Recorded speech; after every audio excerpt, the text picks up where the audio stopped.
the board rather than vilifying them. When you see these protesters, 500 arrested inside a Capitol office building on Thursday, you see celebrities saying we need to abolish ICE. What is your reaction to the threats against your agency? They need to educate themselves. I mean, this protest yesterday, they were protesting about family separations on the border. ICE doesn't separate families on the border. That's the Border Patrol. We're a different agency. So they need to get their facts straight and inform themselves what's actually happening and understand there's two different agencies, there's two different missions. Border Patrol does this and ICE does this. So first thing they do is need to educate themselves. Now, I'm not throwing Border Patrol under the bus. I think they're doing what they need to do. When you prosecute an illegal alien and they're with a child, you're going to be separated. The same thing happens to U.S. citizens all across this country. When you arrest a parent and you put them in jail, many times that child has to go to Child Protective Services if there's no one there to protect them. So what these open borders people want, they want better rules for illegal alien families than we have for U.S. citizen families. Well, so I understand that there's more and more communities who are terminating their contract with ICE because of people like Senator Kamala Harris calling for its elimination, including Texas City, over in Sacramento, over in Virginia. What's your reaction to them terminating their lucrative contracts with ICE? These are an effort to crack down on illegals amongst us. Well, a couple of things. First of all, I want to get back to family separations just for a moment. If the American public wants to know who to blame for family separations, the first people they need to blame is Congress. We went up to the Hill several months ago and told them what the loopholes were about the Florida settlement agreement. We said, you can fix this. If we can fix the Florida settlement agreement, we can keep the families together in a family facility till they see a judge. But they failed to fix it. They don't want to fix it, so we're doing Operation on the Border, what Congress failed to do. So members of Congress are upset about family separations. They need to look in the mirror because they failed their job on fixing it.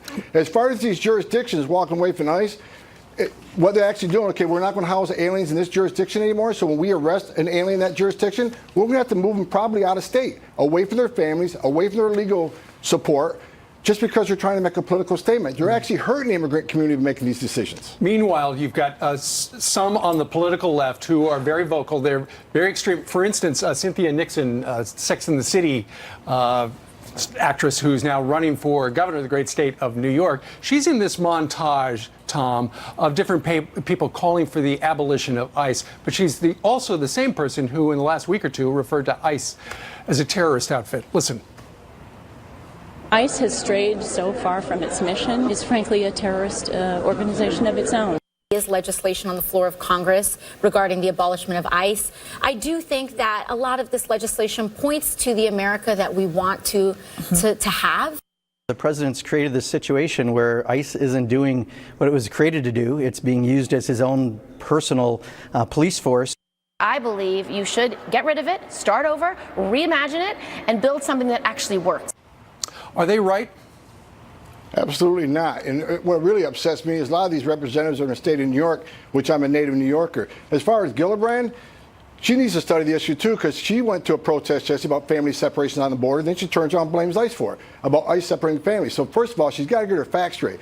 Second of all, if you want to do away with ICE and abolish ICE, before she says that, she needs to know that ICE took 5,000 criminal aliens off the street in New York that walked out of her sanctuary jails that she supports. She needs to meet with the sheriffs on the northern border about the millions of dollars and resources ICE has spent on the northern border in New York to shut down the opioid crisis and the cross-border crime. These people want to make a judgment about ICE. We are enforcing the laws that they enacted. So you have a congressman or senator saying abolish ICE because they're too effective. We're out doing our sworn oath, enforcing the laws that they enacted, and they're going to vilify us for doing it. Yeah, and if they don't like the way the arrests are done, can you answer if one of those people have ever made an arrest in their life that even know the right procedure? I do have to bring you to a New York Times story that says 19 ICE agents, without giving their names, wrote a letter to Secretary Nielsen looking to abolish the agency. What's your response to that?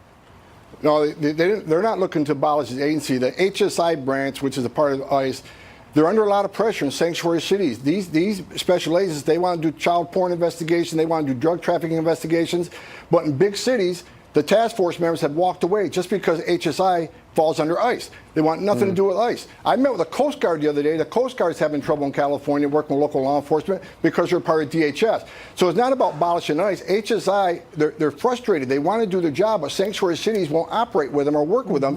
So they think if they move out and get out from under the ICE moniker, that they'll be able to work better. I think that's wrong. I think what we need to do is fix the sanctuary cities and outlaw sanctuary cities that are a danger to the American people. And as far as these senators and congressmen vilifying ICE and the Border Patrol, as you said, sir, go strap a gun to your hip, stand on the line, stand on that trail at 3 o'clock in the morning in total darkness, waiting on someone to come down that trail to meet you. You don't know if they're an illegal alien or a heavily armed drug trafficker. Do that job. Stand that post. Then badmouth the Border Patrol or ICE agents. Tom, do the job. 34 years serving our country. We want to thank you for that. How are you feeling today, knowing it's your last day and you're retiring? I'm very proud to serve my country for 34 years. It's the biggest honor of my life to be the acting director of ICE. I'm leaving with mixed emotions because I'm leaving in the middle of a fight. I'm insulted at a lot of the Democratic senators and congressmen that want to vilify the men and women that put their lives on the line every day for this country. Strap a gun to their hip and leave the safety and security of their homes to defend this nation. And they're going to vilify them. And they're going to abolish ICE for things ICE isn't even doing. They're going to abolish ICE for enforcing the laws that they enacted. It's ridiculous what's going on right now. So I'm leaving with mixed emotions. But I can tell you this, I may be retiring with a great honor of running this agency, the greatest honor of wearing a Border Patrol uniform back in the day. But I'm not leaving this fight. I'm going to continue to stay in this fight. I'll continue the fight in the lawsuit against California. I'm going to continue the fight against sanctuary cities. And as a civilian, I can say a lot more than I can as a federal employee. So I'm not giving this fight up. Well, you don't sound like you're holding back. So look out. You're ready to peel the paint. And if people are going to wrongly accuse ICE of doing stuff, you're going to hold them accountable. You know, Tom, the president, you were going to retire before. The president picked up the phone and he said, hey, you can't do it. And you said, OK, I'll do it a little while longer.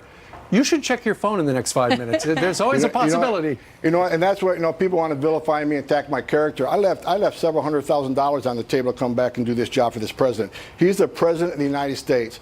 And what really irritates me leaving this job, he's the president of the American people. His success would be a success for this country, but they want to constantly vilify him. This president has done more for border security and public safety than the 6 presidents I worked for, and I honor and respect them all, but no one's done more than him. I want to leave with one statement.